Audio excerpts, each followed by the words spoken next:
tana kishina ni ma ina kaunar ta kuma ba na so ta yi kuka. Hayya ba na bidar ke kuka.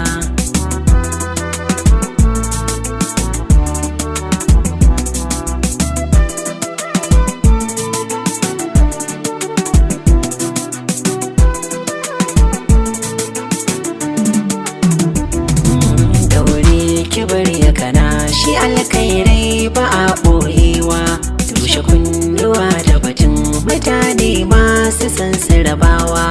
A jira ya wucewa shi ke sa wani samawa, zaharan da kin yi na'am batu na aji kiwo ajiyewa. Na gane rikon da ki kai mun tamkar a ce makaruyi, kalma ta so zan furta dole kan ki za ta yi sharhi.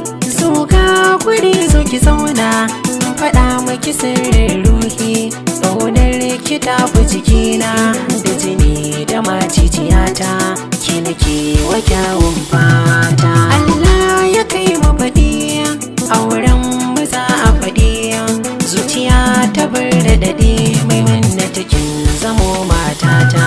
San ki zuciya ya dashe ba wanda zai kushe, alakai muran ƙarshe ki zan baiwa sarautar mata. Taimaka ki bani guri mai mannati ya ta gari, samun kina ci gari kin yi fice da sauran mata. Kanki ne na ɗau carbi don sami ki hufi, san kina cikin ƙalbi batun araba mu bana fata. So shi ya zan masila ya saka nake kwalla, san kishi nake maula ki taimaki wanda ba shi da gata. So kamar halitta ne kaina misali ne, ga ina cikin matsanancin hali ke ce warakata. Amsar ki ce na fi so ki faɗa min ta zam soso, watakil na zam kunso ki so ni magauta in musirata. So ba ayin dole ba san ka to kyale, zan fi so ki ce lale ta yi na'am da kai zuciyata. Zuciya tana kwaɗayi samin ki bar shayi, kuma ba ki bin yayi mai minnata ga ki yar makaranta. Ita ba ta yin karba kuma ba ta san karba, ko kudi idan na ba ta sai ta faɗan ba ta da bukata.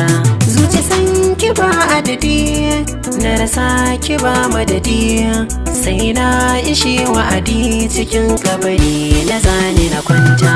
Duniya ki dan ajiye kar ki dau batun kawai, kar su sa ki zub da hawaye ko da ma ki ba ki biye so. Mai minnata mai fara'a ta kera duka sa'a, shi yasa nake addu'ar Allah ya nufa ki zamo matata. Domin akwai ilimi bani so ki shige rami, ga ido na yi kwarmi sai yaushe za ki hau karagata. Kin so ni din kauna Allah yana jina, mai minnata ga Idris kasa su kasance tare da juna.